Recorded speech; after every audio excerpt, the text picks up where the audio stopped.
ক্রীড়া কূটনীতিতে নিজেদের অবস্থানকে আরও শক্তিশালী করতে পররাষ্ট্র মন্ত্রণালয়ের মাধ্যমে একটি ডেস্ক খুলেছে সরকার।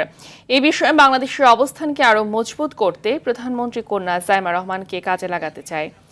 বিএসজেএ ফুটবল টুর্নামেন্টের উদ্বোধন করতে সেসব কথা বলেন যুব ও ক্রীড়া প্রতিমন্ত্রী আমিনুল হক।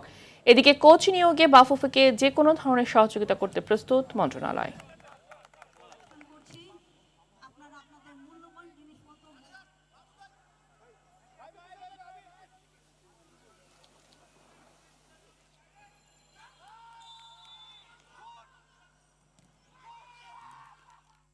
আমাদের সাধারণ সম্পাদক এবং আমাদের অফিসে আমাদের মাঝে দিচ্ছেন যুব ক্রীড়া প্রতিমন্ত্রী আমিনুল হক।